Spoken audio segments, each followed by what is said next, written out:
My last question here. I love that your book is written in the humble spirit of letting others learn from your mistakes. And you have to read the book because there's some good ones. But will you share what you think is your worst management mistake ever and what you learned from it? One thing first about humble. I got a lot of reason to be humble. Because I've made a lot of mistakes. Well, let's see. I don't know. There's two of them that come to mind. First one is I hired, when I built the plant in Lewisburg in 1978, I needed a plant manager. I mean, I needed somebody that understood how to run a plant. I didn't know how to run a plant. So I go to a headhunter, I find this guy, his name was John Polson. I found this guy, and he ran a plant. He ran a plant that was 10 times the size of mine.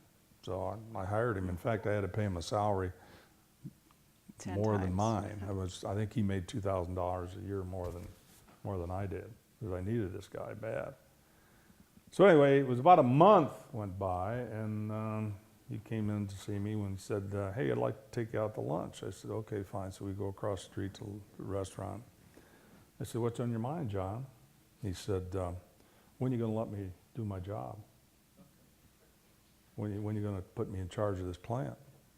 Well, you hired me to run the plant. When are you going to put me in charge of the plant? Well, I said, well, I thought you were in charge of the plant. I'm not in charge of the plant. They all come to you, and you tell them what to do, and I'm sitting here twiddling my thumbs. I just want to know, when you're going to plug me in. So I said, well, what's the first thing you're going to do? And he said, well, the first thing I'm going to do when I take over the plant is at 8 o'clock in the morning, tomorrow morning, there's going to be dog food coming out of that extruder. We're not going to wait till 9 o'clock to decide what we're going to make. We're going to decide the day before what we're going to make, and at 8 o'clock in the morning, when you get to work, there's going to be dog food coming out of that extruder. And from that day on, Polson ran that plant, and every plant that we had in our company from that time until I sold it in 1999. This guy had the capacity and the shoulders. We hung 7 plants on this guy. And the more responsibility he got, the better he did. He was probably one of the best managers that I've ever met. And here I was, totally underutilizing the guy. And the second one was a story about the blind truck driver. We hired a blind truck driver. So it's 5:30 in the morning. We're running down Route 4 to Middletown, 2-lane road, 5 o'clock, sun's not up. This guy, Leroy is his name, kind of rubbing his eyes, and he's driving along like this.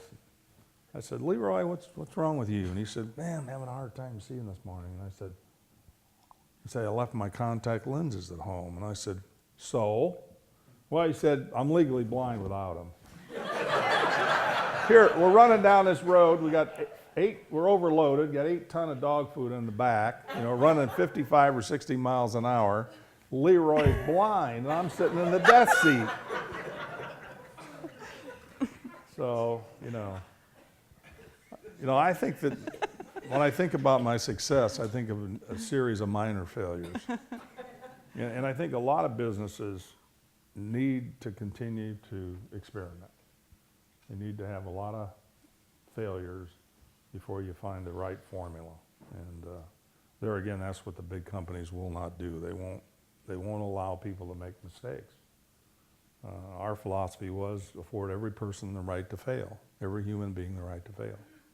And if you give them the right to fail, they'll go way beyond where you would expect them to go, or you would allow them to go.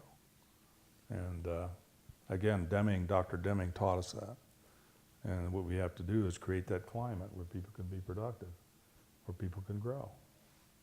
And if you're not willing to grow, your people won't stay with you, especially the ones that want to grow.